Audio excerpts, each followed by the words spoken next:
ലോകത്ത് അമേരിക്ക നിശ്ചയിക്കുന്ന തരത്തിലുള്ള നിയമമാണ് നടക്കുന്നത്. അമേരിക്കയ്ക്കെതിരെ ചെറുവിരലനക്കാൻ കഴിയാത്ത ലോകരാഷ്ട്രങ്ങളുടെ നിസ്സഹായതയാണ് ഇസ്രയേൽ ഇറാൻ യുദ്ധത്തിലും പരിണമിക്കുന്നതെന്ന് തോന്നിപ്പോകുന്നു. ഈ യുദ്ധം നടക്കുമ്പോൾ പോലും തങ്ങളുടെ സഹോദര രാഷ്ട്രത്തിനെതിരെ ഒരക്ഷരം പോലും മിണ്ടാൻ, അത് ഈ സഹോദര രാഷ്ട്രങ്ങൾക്ക് സപ്പോർട്ട് ചെയ്യുന്ന ഒരു തരത്തിലുള്ള ഒരു സപ്പോർട്ടിങ്ങും മിക്ക ഗൾഫ് രാഷ്ട്രങ്ങളുടെ ഭാഗത്തുനിന്നും ഉണ്ടാകുന്നില്ല എന്നുള്ളതാണ് വാസ്തവം. അമേരിക്ക പറയുന്നതിനപ്പുറത്തേക്ക് ഈ ലോകത്തെ, അറബ് ലോകത്തെ വൻ ശക്തികളായ കുവൈറ്റോ സൗദി അറേബ്യയോ ഖത്തറോ UAE ഒന്നും പോകില്ല എന്നുള്ളതാണ് വാസ്തവം.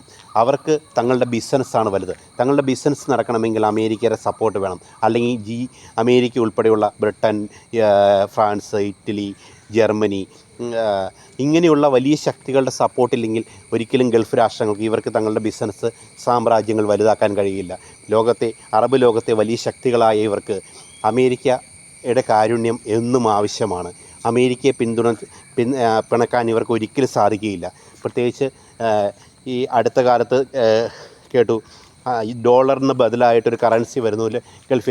ഗൾഫ് രാഷ്ട്രങ്ങൾ ഉൾപ്പെടെയുള്ള പല രാഷ്ട്രങ്ങളും അതിൽ പങ്കാളികളാകാൻ ചാൻസ് ഉണ്ടാകുന്നൊരു കാര്യമൊക്കെ ഇടയ്ക്ക് കേൾക്കുകയുണ്ടായി. എന്നാൽ അതൊന്നും യാഥാർത്ഥ്യമാകില്ല. കാരണം ഡോളറിന് മുകളിലൊരു പരുന്തും പറക്കില്ല. പ്രത്യേകിച്ച് അമേരിക്ക നിശ്ചയിക്കുന്ന ഒരു നിയമം മാത്രമേ ലോകത്ത് നടക്കൂ എന്ന് നിശ്ചയിക്കുന്ന തരത്തിലാണ് ഇപ്പോൾ ഈ യുദ്ധം ഉണ്ടാകുമ്പോൾ പല ഗൾഫ് രാഷ്ട്രങ്ങളുടെയും സമീപനമെന്ന് നമുക്ക് തോന്നിപ്പോകുന്നു. പ്രത്യേകിച്ച് ഈ ഇറാനെ സപ്പോർട്ട് ചെയ്യാൻ ഈ പറഞ്ഞ ഗൾഫ് രാഷ്ട്രങ്ങളൊന്നും തന്നെ മുന്നോട്ട് വരില്ല.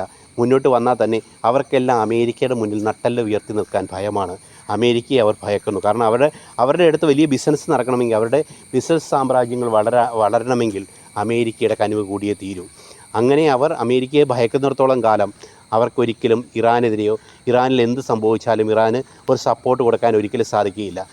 ഇസ്രായേൽ അമേരിക്കയെ പിന്തുണയ്ക്കുകയും ഇസ്രായേലിന് അമേരിക്ക ധാരാളം ആയുധങ്ങൾ കൊടുക്കുകയും ഒക്കെ ചെയ്യുമ്പോഴും ഇപ്പോൾ ഇറാന് റഷ്യയുടെ സപ്പോർട്ട് ഉണ്ടെങ്കിൽ കൂടിയും റഷ്യയ്ക്ക് ഈ യുക്രൈൻ വിഷയമൊക്കെ നിലനിൽക്കുന്ന സാഹചര്യത്തിൽ റഷ്യയ്ക്ക് ഇറാന് വലിയ സപ്പോർട്ട്, വലിയ പിന്തുണയൊന്നും കൊടുക്കാൻ ഒരിക്കലും സാധിച്ചെന്ന് വരില്ല. എന്തായാലും ഈ അറബ് ലോകത്തെ ഈ നിസ്സംഗത ശരിക്കും ഇറാന് പോലൊരു രാജ്യത്തെ ശരിക്കും പ്രതിസന്ധിയിലാക്കുമെന്ന കാര്യത്തിൽ സംശയമില്ല.